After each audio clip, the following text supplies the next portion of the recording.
Hello అండి, నమస్తే. Welcome to Bapatla రుచులు. ఈరోజు వీడియోలో చాలా సింపుల్గా చేసుకునే పప్పుచారుని చూద్దామండి. పప్పుచారే కదా అని తీసి పడేయకండి. దీన్ని పెట్టుకునే విధానంలో పెట్టుకుంటే ఆ టేస్ట్ అనేది అప్పుడు వస్తుంది పప్పుచారుకి.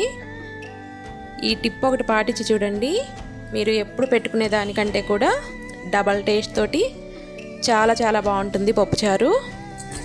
ఇంకా ఒక్కసారి పప్పుచారు చేసుకుంటే మీకు 1 డే వరకే ఉంటుంది కదా. ఇలా చేసి చూడండి, 2 డేస్ అయినా కానీ పాడవదండి, చాలా బాగుంటుంది. ఇంకా ఇడ్లీలోకి రైస్లోకి కూడా చాలా బాగుంటుంది పప్పుచారు. అది ఎలా తయారు చేయాలో చూద్దాం.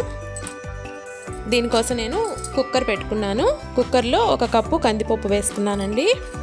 ఫ్లేము లో టు మీడియం ఫ్లేమ్ పెట్టుకొని పప్పునైతే మాత్రం 5 to 10 minutes వరకు ఇలా కొంచెం కలర్ మారే వరకు ఫ్రై చేసుకోవాలి. పప్పు పచ్చిపప్పే వేసుకుంటున్నాను, నేను ముందు కడిగి పెట్టలేదండి.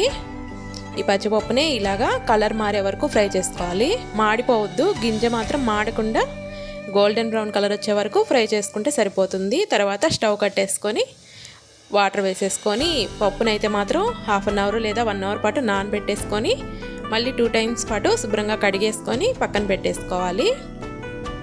ఇప్పుడు దీనిలోకి 2 టమాటాలు పెద్ద సైజువి, 5 నుంచి 6 పచ్చిమిర్చి, 1 ఉల్లిపాయని ముక్కలుగా కట్ చేసుకొని వేసుకోవాలి. కారం చూసుకొని వేసుకోండి టేస్ట్కి తగ్గట్టు. 1/2 స్పూన్ పసుపు వేసి 1 గ్లాస్ వాటర్ వేసేసుకొని పప్పునైతే 3 విజిల్స్ లేదా 4 విజిల్స్ వచ్చే వరకు ఉడికించుకోవాలి. పప్పు ఉడికేలోపు ఈ విధంగా పెద్ద నిమ్మకాయ సైజ్ అంత చింతపండుని తీసుకొని ఒకసారి కడిగేసుకొని వాటర్ వేసి నానబెట్టేసుకొని ఉంచుకోవాలండి. పప్పు బాగా ఉడికిపోయింది. ఇప్పుడు దీనిలోకి టేస్ట్కి తగ్గట్టు ఉప్పు వేసుకోండి. నేను 1.5 స్పూన్ సాల్ట్ వేసుకున్నాను. పప్పునైతే మెత్తగా స్మాష్ చేసుకోవాలి. ఇలా పప్పు గుత్తితోటి బాగా మెదిపి పెట్టేసుకోండి. తర్వాత చింతపండు నుంచి రసం తీసుకొని ఆ రసం కూడా వేసుకోవాలి పప్పులో. తర్వాత వాటర్ వేసుకోండి. వాటర్ వేసుకొని తర్వాత కలుపుకుంటూ టేస్ట్ అయితే చూసుకోండి. పులుపు ఏమైనా తగ్గినట్లయితే కొంచెం రసం వేసుకోవాలి. తర్వాత దీనికి పోపు పెట్టేసుకుందాం. 3 లేదా 4 స్పూన్ల ఆయిల్ వేసుకోండి. 1 స్పూన్ పోపు దినుసులు, ఎక్స్ట్రా ఇంకొక 1/2 స్పూన్ జీలకర్ర వేసుకోవాలి.